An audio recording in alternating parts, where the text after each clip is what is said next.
My dear aspirant, स्वागत है आप सभी का कंपटीशन प्लैनेट पर। और इस वीडियो में हम पढ़ने वाले हैं स्पीड, टाइम एंड डिस्टेंस, मतलब चाल, समय और दूरी। तो इस वीडियो में हम बेसिकली बात करने वाले हैं रेशियो मेथड, मतलब रेशियो मेथड से टाइम, स्पीड और डिस्टेंस के कौन से क्वेश्चन हैं जो आसानी से सॉल्व किए जा सकते हैं। और जनरली सारे ही क्वेश्चन रेशियो मेथड से सॉल्व हो जाते हैं टाइम, स्पीड, डिस्टेंस के। और आई होप आपने पहला वीडियो इसका देखा होगा जिसमें हमने पूरा बेसिक पहले कवर किया था। और जैसा कि हमने बताया था, इसमें जनरली दो टाइप बनते हैं। एक तब जब डिस्टेंस सेम दे दी जाती है तो रेशियो हम बनाते हैं समय और स्पीड के बीच में, जो कि हमने पिछली वीडियो में क्वेश्चन किए हैं। इस वीडियो में हम देखेंगे कि अगर टाइम सेम हो, टाइम सेम होने का मतलब क्या है कि जैसे कि कोई भी मीटिंग पॉइंट कैसे होता है। जैसे मैं आपको बताऊं, ये दो पॉइंट हैं ए और बी, और यहाँ से एक व्यक्ति चला और यहाँ से एक व्यक्ति चला, ये दोनों एक पॉइंट सी पे मिल जाते हैं। बस आप एक चीज़ ये बताइए कि ये दो जब मिले होंगे तो क्या ये एक ही टाइम तक चले होंगे? मतलब कि अगर ये एक साथ निकले थे और एक ही साथ यहाँ पे मिले हैं तो क्या मैं ये नहीं कह सकता कि यहाँ इसने जितना टाइम लिया होगा उतना ही टाइम बी ने भी, मतलब यहाँ से जो चला है बी से सी तक आने में भी उसने उतना ही टाइम लिया होगा? तो क्या हम ये नहीं बोल सकते कि दोनों कंडीशन के लिए टाइम सेम है? मतलब किसी भी क्वेश्चन में अगर मीटिंग की बात होती है कि कोई भी दो वस्तुएं या मतलब दो कार, दो ट्रेन, दो व्यक्ति अगर मिलते हैं तो इसका मतलब यही है कि उनके द्वारा मिलने का समय सेम है। अगर समय सेम है, अगर आप ये बात समझ चुके हैं कि अगर समय सेम है तो देखिए यहाँ से होता क्या है, हमें पता है D इक्वल टू क्या होता है, ST, मतलब स्पीड इंटू टाइम। तो मतलब अगर हम दो कंडीशन की बात करें कि ये डिस्टेंस भाई अलग होगी, वो डिपेंड करेगा उसकी स्पीड कितनी है, और ये डिस्टेंस अलग होगी, टाइम सेम है। तो अगर हम पहली कंडीशन देखें, मतलब कि यहाँ पे डिस्टेंस D1 मान लें तो यहाँ पे उसकी स्पीड मान लें S1 रही होगी तो टाइम T लगेगा, टाइम सेम है। इसके लिए क्या हो जाएगा, D2 दूरी अगर होगी तो S2 स्पीड रही होगी, टाइम इसके लिए भी सेम है। अगर हम इन दोनों को डिवाइड करा दें तो आप देखेंगे T से T कट जाएगा और यहाँ पे आ जाएगा D1 upon D2 equal to S1 upon S2। मतलब कि हम ये बोल सकते हैं कि कभी भी अगर टाइम सेम है दो कंडीशंस में तो उनकी जो कवर की गई दूरी का जो अनुपात होगा, मतलब D1 और D2 का जो अनुपात होगा वो उसी के इक्वल होगा जो उनकी स्पीड का रेशियो होगा। क्वेश्चन में इसको हम कैसे अप्लाई करेंगे आप देखेंगे, जैसे कि फर्स्ट क्वेश्चन दिया हुआ है, बट उससे पहले आप ये समझिए कि इसके तीन और मतलब दो केस और बनते हैं अगर टाइम सेम है।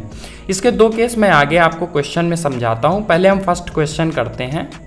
क्वेश्चन क्या दिया हुआ है, दो व्यक्ति एक 300 मीटर लंबे पुल के किनारों पर एक दूसरे के विपरीत दिशा में खड़े हैं। यदि वे एक दूसरे की ओर क्रमशः 4 मीटर पर सेकंड व 3 मीटर पर सेकंड की चाल से चलते हैं तो ज्ञात कीजिए कि तेज गति वाले व्यक्ति ने मिलने से पूर्व कितनी अधिक दूरी चली होगी। और सीजीएल में ऐसे टाइप के क्वेश्चन आते हैं, ऐसे क्वेश्चन आने के चांसेस काफ़ी हैं। और इसको देखिए हम कैसे सॉल्व करेंगे। मैं यहाँ से ये बोल सकता हूँ कि जैसे ये ब्रिज अगर मैं बना लूँ, ये ब्रिज रहा होगा 350 मीटर लंबा, पहला व्यक्ति यहाँ से और दूसरा व्यक्ति यहाँ से है। इसकी स्पीड जो है अगर हम देखें तो 4 मीटर पर सेकेंड, इसकी स्पीड जो है 3 मीटर पर सेकेंड। ठीक है, क्वेश्चन में क्या पूछा है कि ये जब मिल गए हैं, मतलब इनको मिला दें अगर, तो उस टाइम तक जो जिसकी स्पीड ज़्यादा है उसने इससे कितनी अधिक दूरी तय की होगी। तो ये बात हम तभी बोल पाएंगे जब हमें पता हो कि इनकी दूरी का रेशियो क्या रहा होगा। अब इस क्वेश्चन को अगर बेसिक मेथड से आप बनाएंगे तो काफ़ी टाइम लग सकता है, और अगर आप ये रेशियो मेथड यूज करेंगे तो आप विदाउट पेन इसको सॉल्व कर पाएंगे।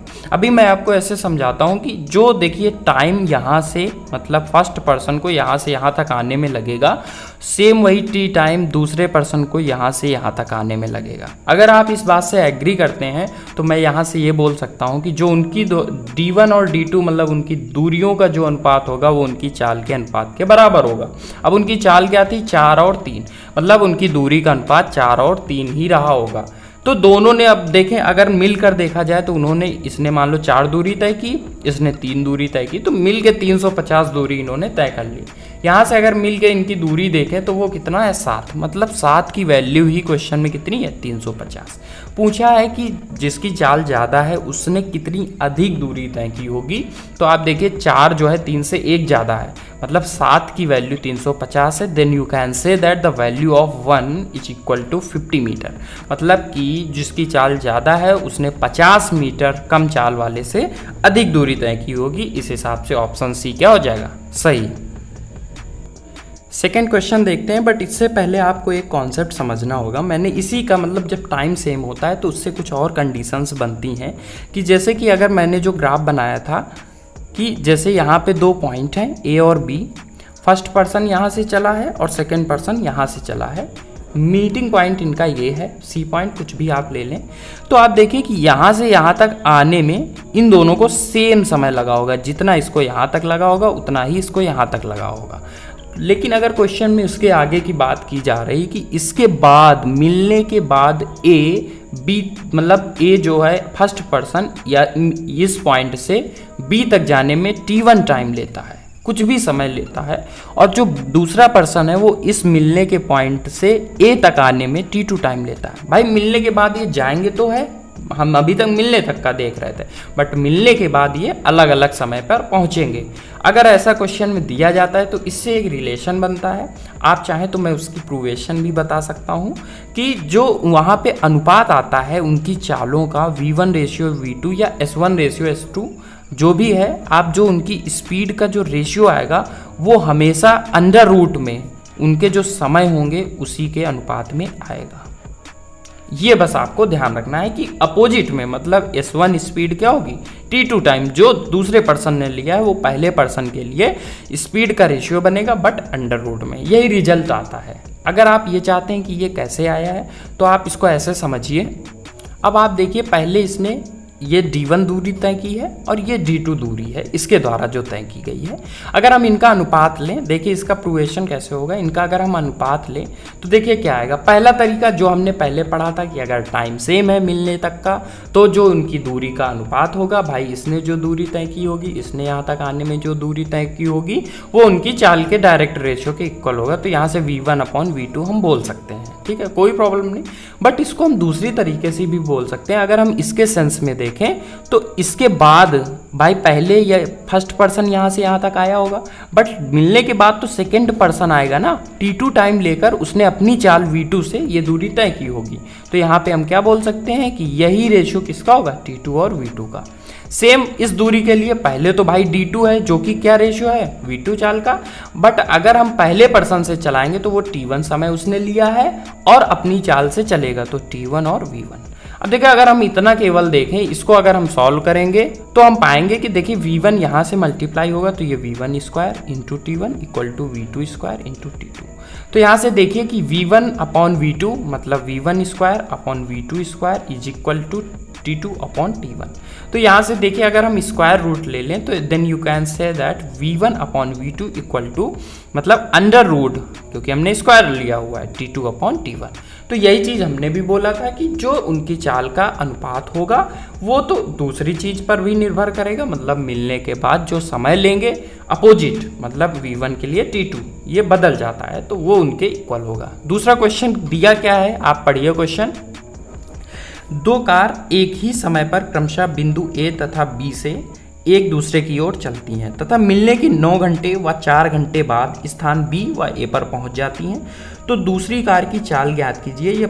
यदि पहली कार की चाल 54 किलोमीटर मतलब 54 किलोमीटर प्रति घंटा रही हो। ये भी SSC CGL का आया हुआ क्वेश्चन था। अब देखिए यहाँ पे क्या है कि उसने ये दिया हुआ है क्वेश्चन में कि मिलने के बाद पहली को 9 घंटे लग रहा है और दूसरी को 4 घंटे लग रहा है। तो क्या हम ये नहीं बोल सकते कि उनकी जो चाल का अनुपात होगा वो अंडर रूट में दूसरी को कितना समय लगा है 4 घंटे और पहली को 9 घंटे। बस यही आपको सीधा सा करना है। इसी पे आप देख सकते हैं कि जो पहली और दूसरी का रेशियो होगा वो दूसरी का टाइम 4 घंटे और पहली का 9 घंटे। तो मतलब यहाँ से जब सॉल्व करेंगे तो 2:3 आ जाएगा, तो 2:3 उनकी चाल का रेशियो होगा। अब चाल दी किसकी है, पहली कार की चाल दी है 54 किलोमीटर प्रति घंटा। अगर आप एक बार ऑप्शन देखें तो वहाँ देखिए मीटर पर सेकंड दिया हुआ है, या तो आप पहले ही चेंज कर लें या बाद में आप चेंज कर लें। अगर हम पहले ही चेंज कर लें 54 किलोमीटर प्रति घंटा, मैंने कहा अगर चेंज करना है मीटर पर सेकंड में तो 18 का 3 गुना, 5 का 3 गुना 15। मतलब यहाँ से हम बोल सकते हैं पहली की है तो 2 की वैल्यू यहाँ पे दी हुई है कितनी, 15। तो 2 की वैल्यू अगर 15 कितनी मीटर पर सेकंड, तो 3 की वैल्यू कितनी हो जाएगी 15, 7.5, 7.5 का 3 गुना 22.5। मतलब 22.5 metre per second is the speed of second car. मतलब इस हिसाब से you can say that option C will be the right answer for this question. तो अब इसी तरीके हम क्वेश्चन को जल्दी से सॉल्व करेंगे। देखते हैं थर्ड क्वेश्चन क्या दिया हुआ है। एक कांस्टेबल एक चोर को 120 मीटर की दूरी से देखता है और उसका पीछा करता है। यदि कांस्टेबल व चोर की चाल 7 किलोमीटर प्रति घंटा व 6 किलोमीटर प्रति घंटा रही हो तो चोर को पकड़ने से पहले कांस्टेबल ने कितनी दूरी तय की होगी। एसएससी सीपीओ का ये क्वेश्चन है, बट ये सेम क्वेश्चन इस टाइप के काफ़ी बार सीजीएल में भी आया हुआ है। तो आप ये समझिए, और इसको हम देखिए रेशियो मेथड से कितनी आसानी से करेंगे बिना बेसिक मेथड को यूज किए हुए। यहाँ पे क्या दिया हुआ है कि मतलब यहाँ पे आप बोल सकते हैं कि ये कांस्टेबल है और ये थीफ चोर है। इनके बीच की जो दूरी थी पहले वो 120 मीटर थी। भाई इसके बाद ये इसने भी दौड़ना शुरू किया होगा और कांस्टेबल ने भी दौड़ना शुरू किया होगा।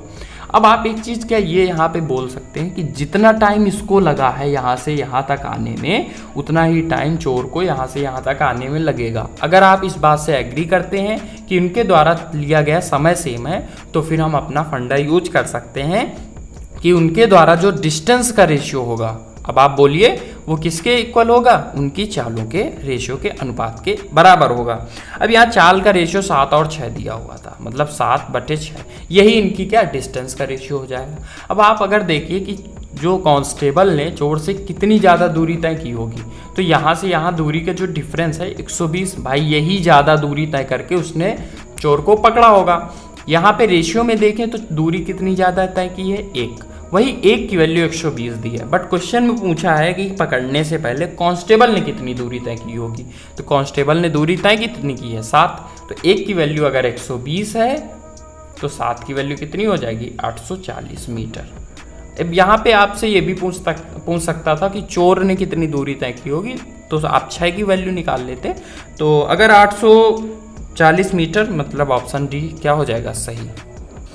देखते हैं फोर्थ क्वेश्चन क्या दिया हुआ है, आप क्वेश्चन पढ़िए। एक कार ए से बी तथा दूसरी कार बी से ए एक ही समय पर चलती हैं तथा मिलने के 9 घंटे व 16 घंटे बाद अपने गंतव्य स्थान पर पहुंचती हैं, तो ज्ञात कीजिए कि चलने के कितने समय बाद दोनों मिली होंगी। अब देखिए ये थोड़ा डिफरेंट क्वेश्चन बनता है इसमें, तो इसके लिए हम क्या, आपको जनरल फॉर्मूला याद होना चाहिए। ये क्वेश्चन ऐसे काफ़ी टाइम आते हैं, ट्रेन के फॉर्म में आता है, कार के फॉर्म में, आदमियों के फॉर्म में। तो यहाँ पे आपको सिंपल से ये ध्यान रखना होता है कि मिलने के पहले का जो समय होता है वो जो मिलने के बाद होता है T1 और T2, इनके मल्टीप्लाई का स्क्वायर रूट होता है। बस इतना आपको ध्यान रखना है।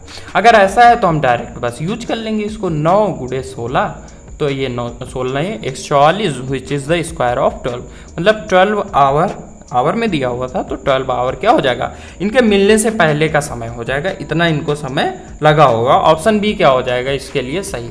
बट एक चीज़ आप ये समझिए कि अगर आपको लगता हो कि ये कैसे आया, तो मैं आपको बताता हूँ। जैसे मैंने पहले वाले क्वेश्चन में किया था कि जो d1/d2 होता है उनका जो अनुपात होता है, आपको पता है कि v1 मतलब v1/v2 होता है, क्योंकि ये मिलने के पहले की चालें होती हैं। अगर ये चालें थी तो हम डायरेक्ट नहीं बोल सकते कि जो d1 होगा वो v1 × t होगा और जो d2 होगा, दूरी होगी, वो v2 × t होगी। बट इसको दूसरे फॉर्म में भी बोल सकते थे कि बाद में v2 ने दूरी तय की होगी तो v2 × कितना हो जाएगा t2, भाई इसने समय लिया होगा, और पहले वाले के लिए v1 × t1। अब यहाँ पे आपको करना क्या है, दोनों का आप क्या करा दीजिए, इंटू करा दीजिए। अगर इक्वेशन फर्स्ट और सेकंड का इंटू कराएंगे तो यहाँ देखिए t² हो जाएगा, और ये v1 × v2, उधर क्या हो जाएगा v1 × v2 × t1 × t2। तो देखिए ये वाला पार्ट कैंसिल हो जाएगा। t की वैल्यू क्या आ जाएगी यहाँ से √T1/T2, वही जो मैंने आपको बताया है। तो ये उसका प्रूवेशन हो जाएगा, आप करके देखना ग्राफ बना के। तो आई होप आपको वीडियो समझ आया होगा और आप इसकी इम्पोर्टेंस समझ पाएँ कि रेशियो मेथड कितना इम्पोर्टेंट है। आपको प्रैक्टिस ज़रूर करनी है किसी भी बुक से।